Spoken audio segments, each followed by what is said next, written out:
everybody, and welcome to the Best Marvel Comics podcast. This is the official premiere, episode 1 of the podcast that I've been meaning to do for a while. And what it's all about is we get to talk about the best Marvel comics, the best stories, characters from the past. It doesn't have to be the far-off past, but stuff that we don't get to talk about in our regular show, which is a weekly review show. Now, this first episode, we're going to be talking about Tales of Suspense number 39, and in particular, the Iron Man Tony Stark intro, the origin, first appearance of him. But before we do that, let me remind you to go over to Twitter at WS Marvel Comics. If you follow us, we will follow you back. That is a promise. And also check out our Patreon account, patreon.com/Weird Science, where you can help us out for these shows on this feed and get many, many more. If you're a patron on there, you get a ton of Marvel shows, a ton of DC shows as well, manga,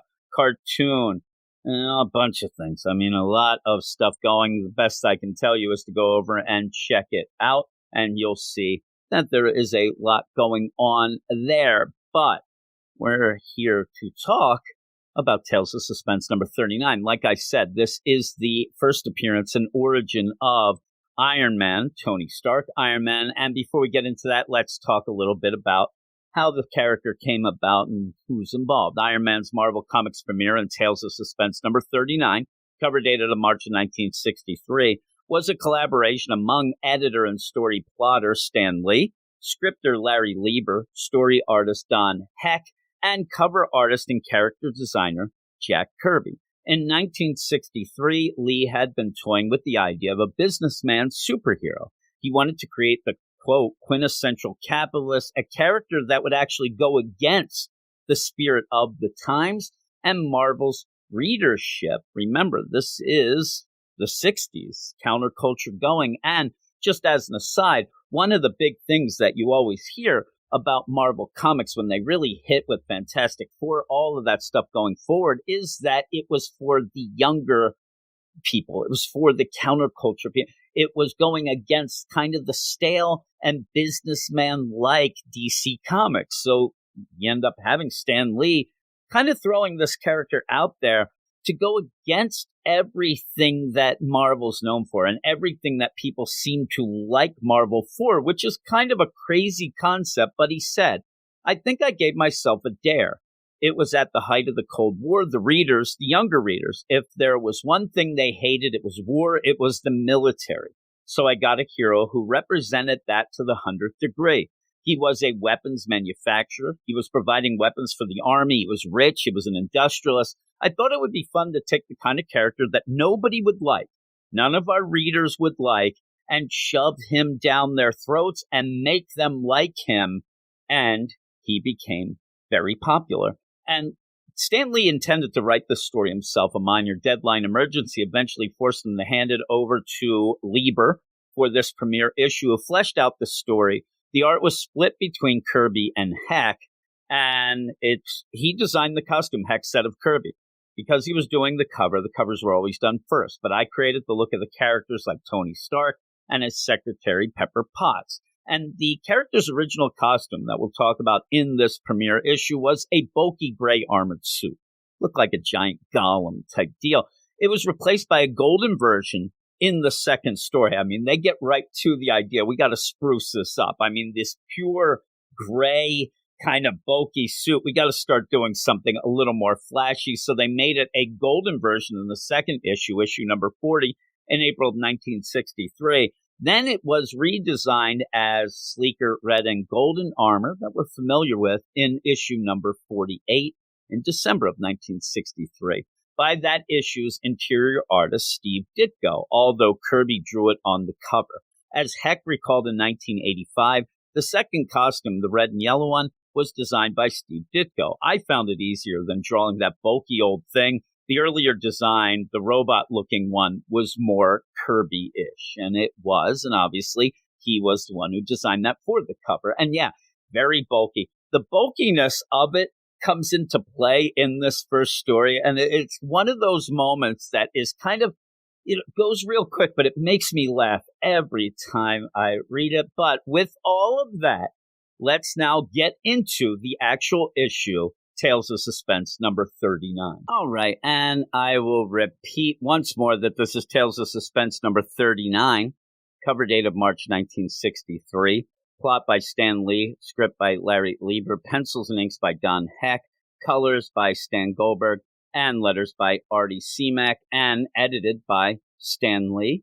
We start with the Jack Kirby cover, where you have the big Tales of Suspense banner across the top. It was 12 cents when this came out. Oh, my God, can you imagine? Your whole pull list, you're like, I'm buying everything. Oh, how much is that? 82 cents. That'd be awesome. And it says underneath the big Tales of Suspense banner, who or what is the newest, most breathtaking, most sensational superhero of all? Iron Man.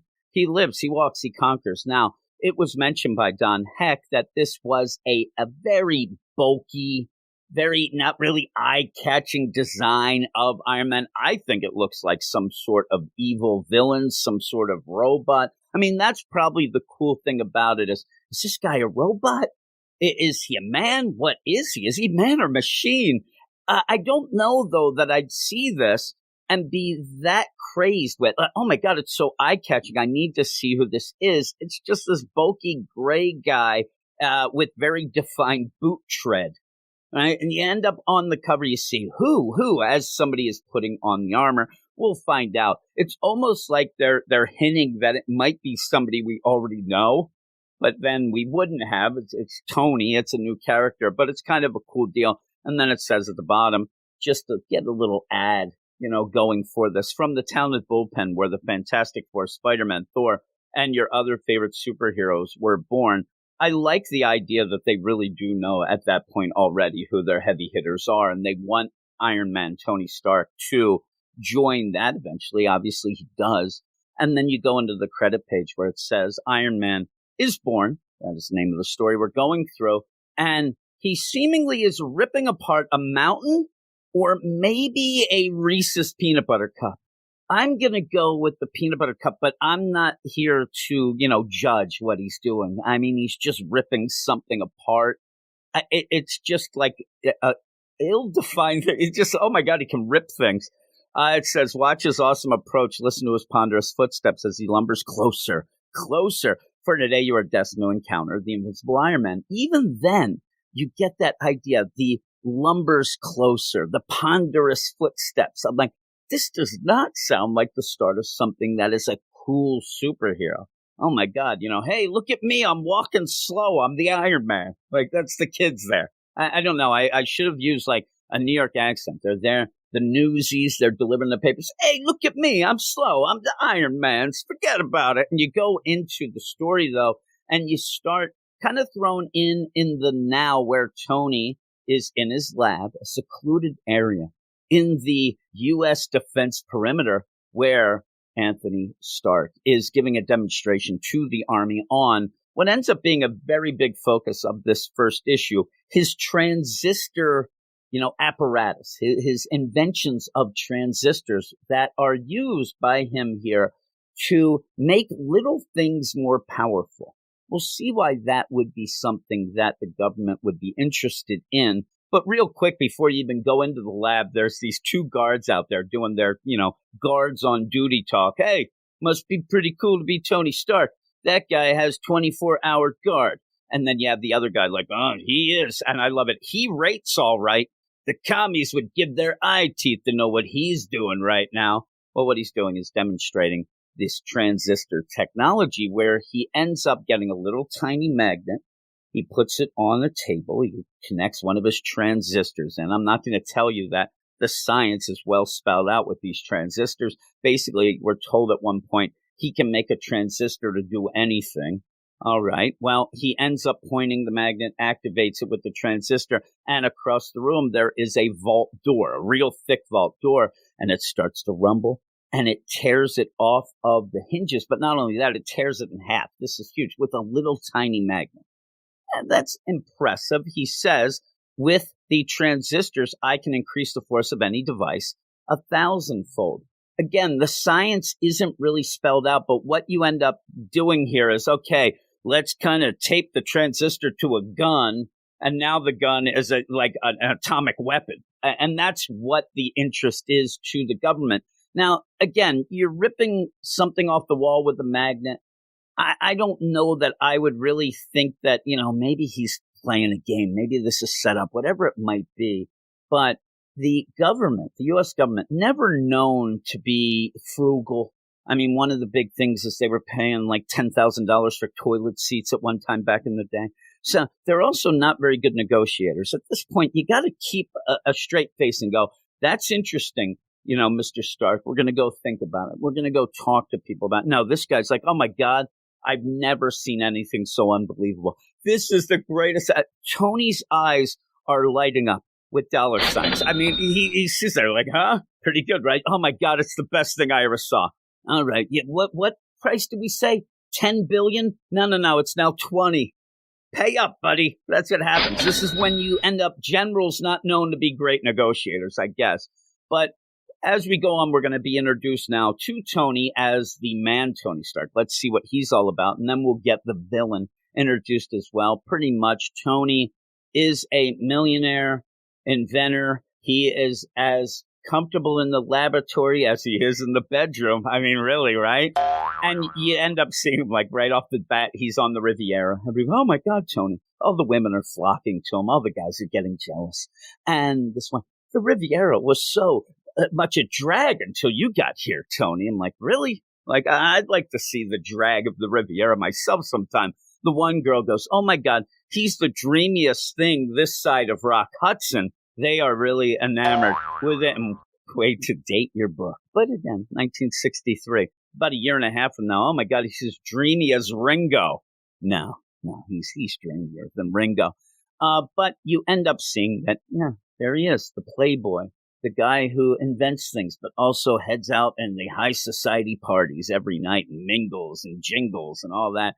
Well, then we go off to see, the threat here. And the whole thing, this is a Vietnam War thing. And when you end up going through the ages, each decade, whatnot, there are a bunch of times that they are going to redo this origin. And one of the big things that does change, a lot of the stuff stays the same, but one thing that does change is the war, where they're going. At this point, Vietnam, at some points, it ends up being Middle East, Afghanistan, all that stuff, whatever and I say the U.S. is involved with, you usually end up changing, including the movies and stuff like that. So you end up going in Vietnam, and you have the darn communist, the red guerrilla tyrant Wang Chu, who is just going through the jungle and capturing villages and taking them over. And he has kind of an interesting way of putting his stamp on the capturing of a village. He goes in, and it's almost like he's going in like a prison situation. He goes in, they take over the village, and then he looks for the biggest guy, and he says, hey, anybody here want to fight the great Wang Chu? I don't know if you heard this. I'm the red guerrilla tyrant, and I have a little game that I like to play. When I go in and I take over these villages, I'm going to give you the chance of freedom. I'm going to give you the chance of you, find who is your strongest guy. Who's your best fighter? Well, he could just come out here, and if he beats me in a fight, we'll leave. We'll just leave. Now, I don't believe that, because it would be one of those, well, I can't let this guy get away, or else he's going to sully the great name of Wang Chu, the red guerrilla tyrant. But at least he throws us out there. He's never lost. So who knows? I mean, he is a good winner, I guess. I think he might be a sore loser, but even a good winner, I mean, is pretty much burning down the village and pillaging him. I don't think that's a good winner, but, hey, that's what he thinks. But he ends up challenging a guy. This guy steps forward. Hey, it's me. And it's funny. He goes through a bunch. And the one guy definitely looks like he's in his pajamas. But the other guy, they're in these gi type deals. I'm telling you, the one is just striped. They end up fighting him, and they lose. And then he says, all right, it's over. Well, let us plunder the town. Time to plunder. Let's go. I'm the victorious Wang Chu, and you can't stop me. So you get this deal.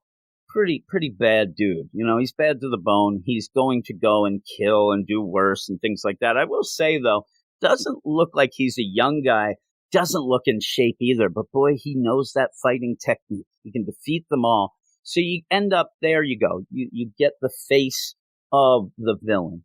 And Tony, unfortunately, is going to become a prisoner of him in just a moment, because you end up having Tony showing up in his, nice blue hat and what appears to possibly be a London fog trench coat, or maybe a lab coat, but it looks more like a white You don't wear a white trench coat into the jungle, Tony. I guess Tony is not really, he's good in the lab, he's good in the bedroom. In the jungle, he's a little off.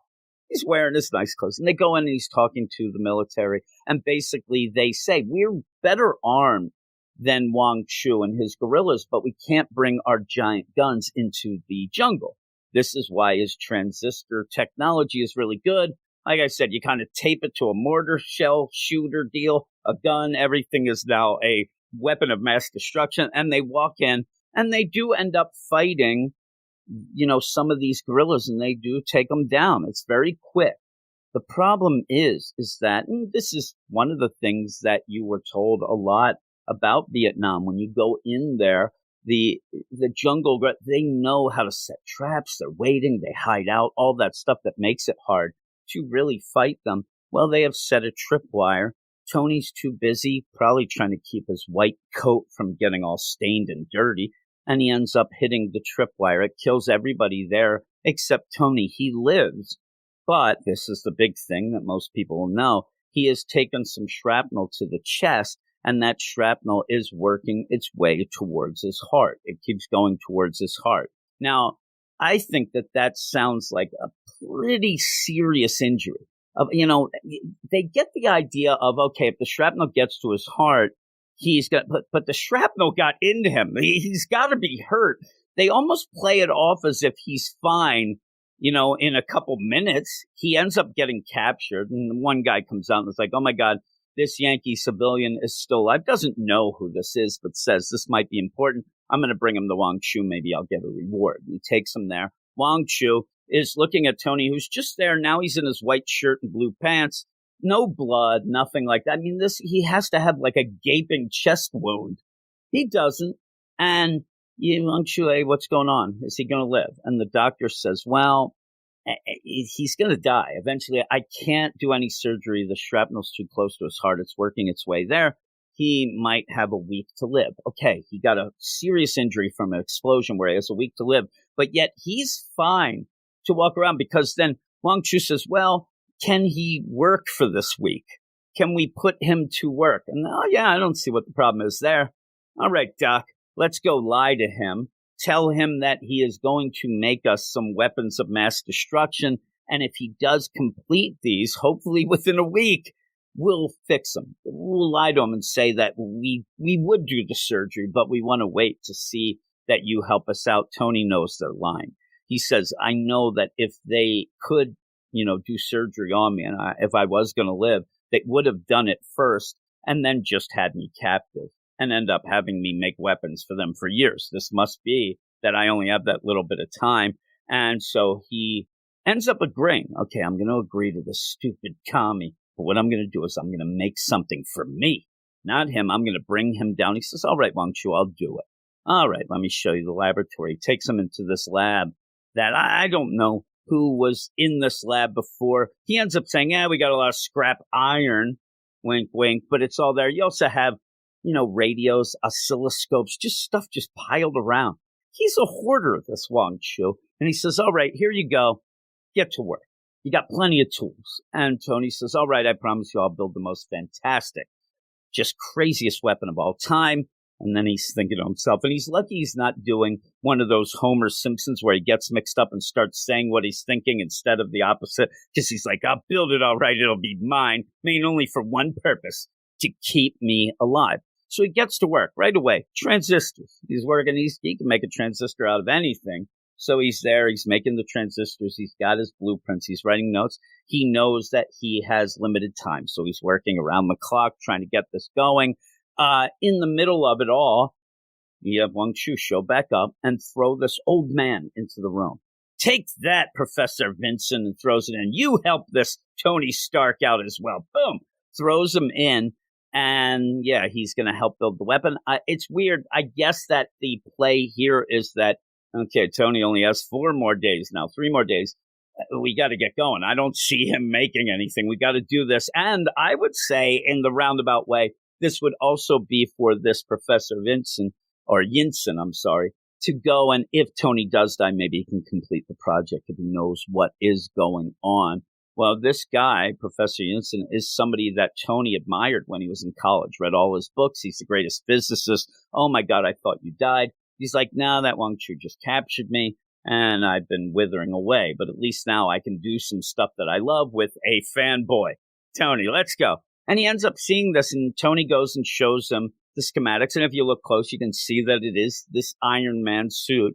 And Yinsen's like, oh, my God, that's fantastic. A mighty electronic body to keep your heart beating after the shrapnel reaches it. So this is to make it that Tony can live. It will end up functioning as a armor that he can't take off, though. And in fact, when you go through this first issue, they're really playing the idea that he'll never be able to leave the full suit of armor. That changes in the second appearance. He ends up just wearing the breastplate for his heart. Eventually, we know how that all goes and what he creates. But at this point, he is creating something that almost is like, this will also be my tomb.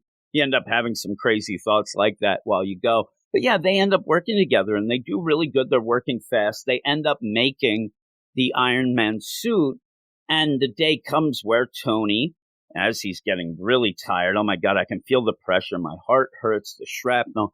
Get me in the suit, Professor. And they get into the suit, but it needs to be energized. It needs to be powered up. And that's when you end up, they set up a alarm, a little red deal. It almost looks like when you're recording and you hit the record and the red light goes on, but it is that warning light that, oh my God, Wang Chu, he's here. He approaches. He's going to try to find out what happened. And if you're not fully powered up, he's just going to be able to rip you out of the suit. You'll die, and he'll have this incredible Iron Man suit. We need a distraction.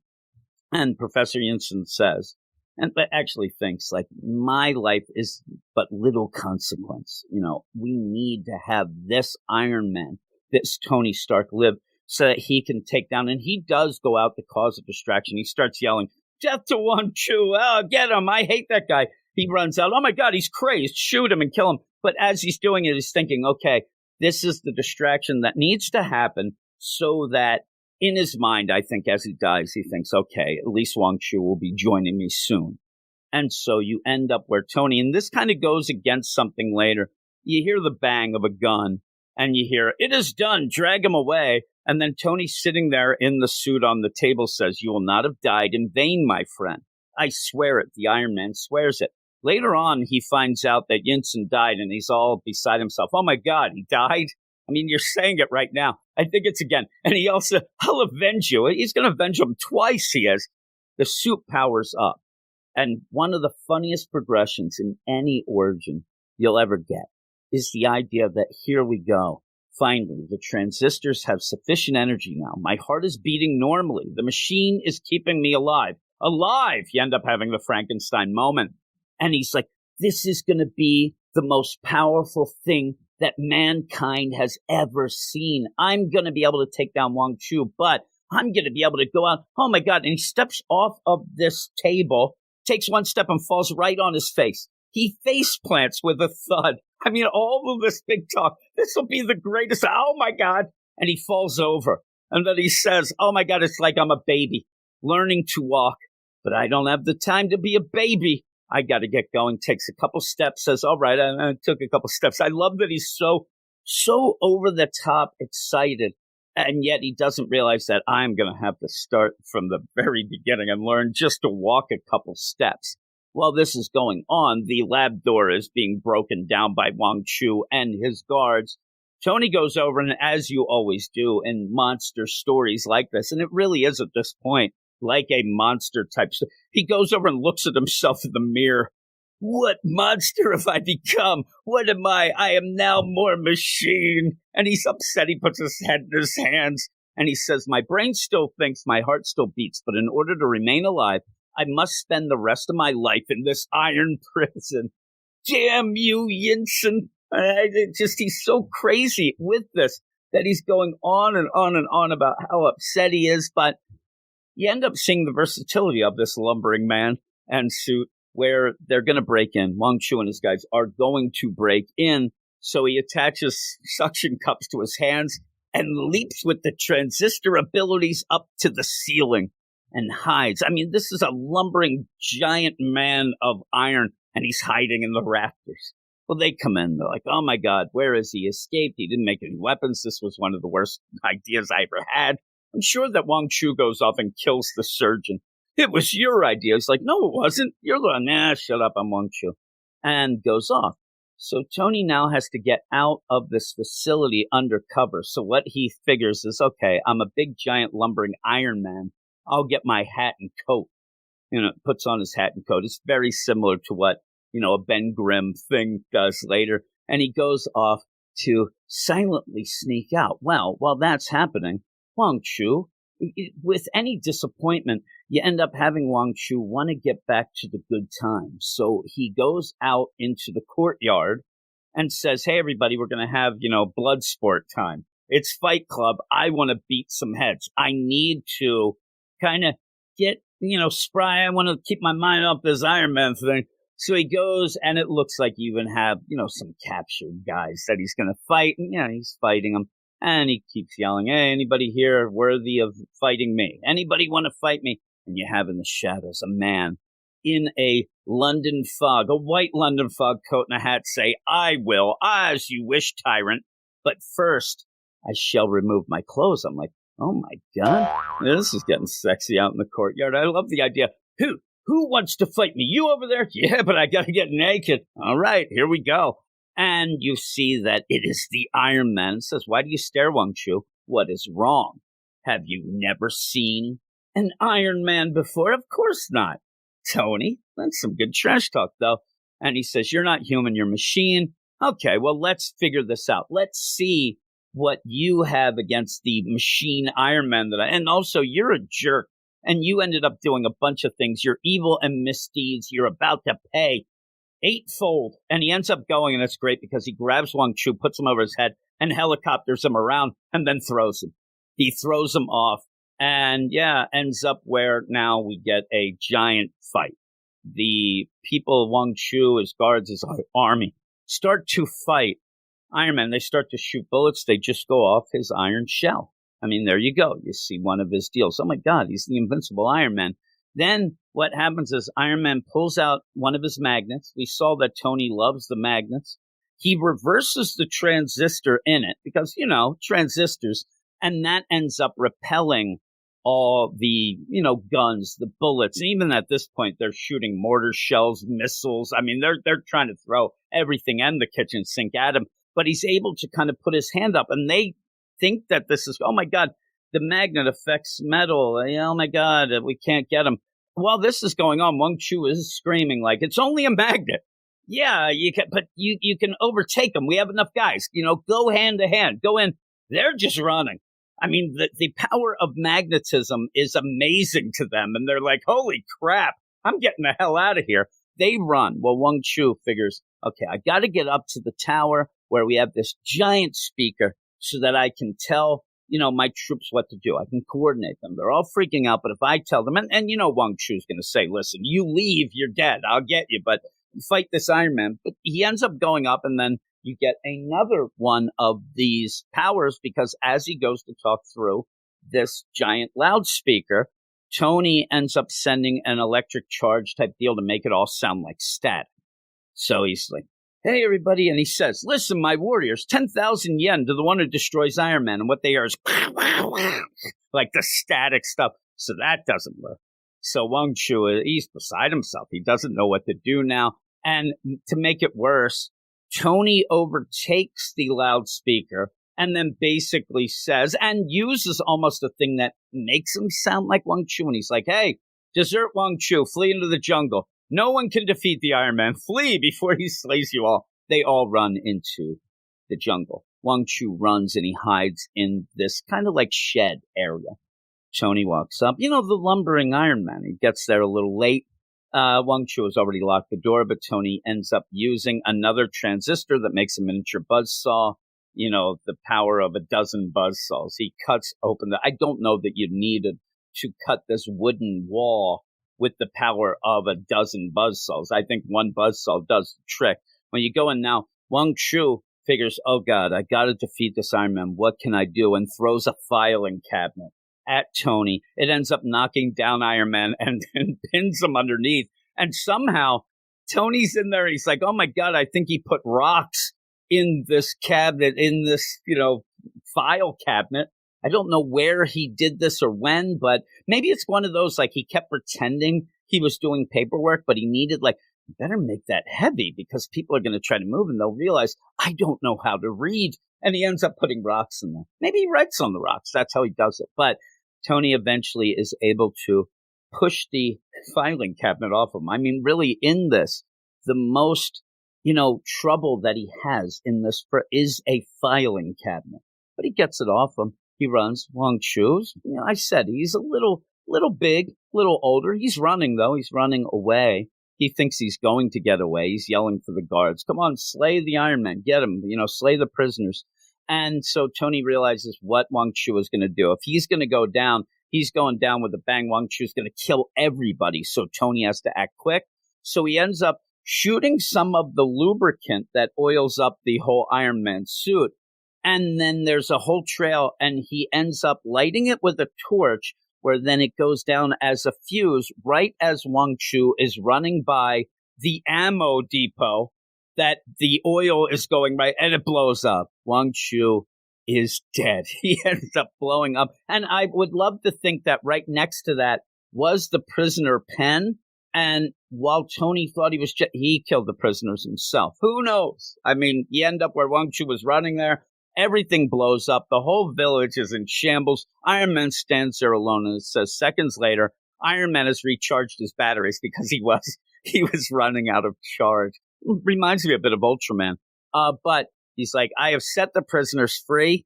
I think he means free like they're in heaven right now. And the Reds, the commies, have fled in blind panic. It's all over. Now, Professor Yinsen, rest easy. You who sacrificed your life to save mine have been avenged. Again, he said, I'm going to avenge you twice in this issue. So he does it and then puts on his nice coat and hat and walks off to the jungle and says, as for the Iron Man, and this is him thinking, as for the Iron Man, that metallic Hulk who once was Anthony Stark, who knows what destiny awaits him? He's thinking he's gone nuts. He's thinking about himself in the third person.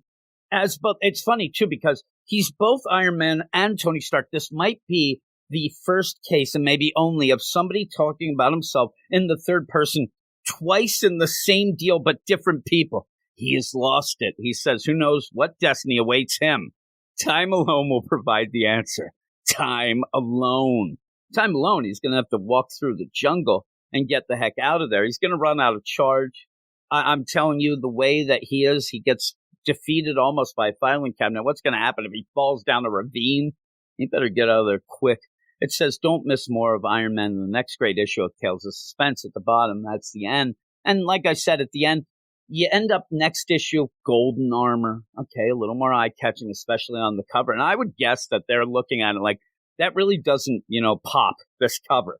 It doesn't really make me, that just looks like something that would be like a robot, a golem type deal. We got to make it like it's special, make it gold. So they do that, but also instead of having him only in that armor, which would be funny, I'd like him in like a board meeting with that big giant suit, thinking of things.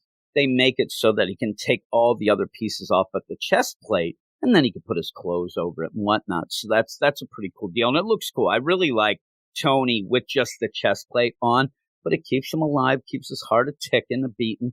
And by the end of this, it is pretty funny. I mean, it's funny as these Silver Age type things usually are, but not as ridiculous. Yeah, filing cabinet, right? But other than that, things kind of set up in a intriguing but a logical kind of way. Transistors, stuff. So you end up having, some, like I like to say, some weird science going on, but that is kind of intriguing, kind of going. And I think that if I was reading this as a kid in the first time, I think that I'd be like, oh my God, I got to see what's going on.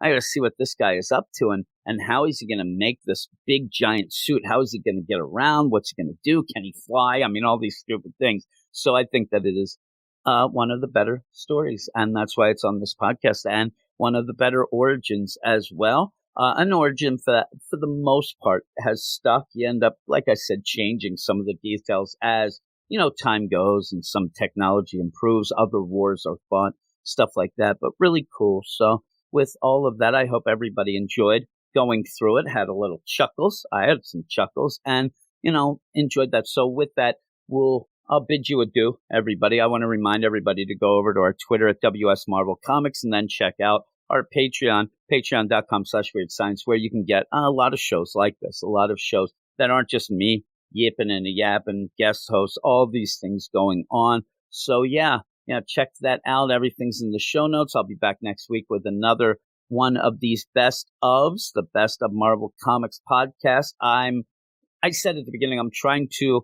nail down a day and kind of get a schedule going. It's real tough. I end up doing a bunch of things. So I'm trying to get everything in line, but we'll figure that out. But just look for it each week around, the middle of the week. So with that, I will say goodbye and I will talk to you soon.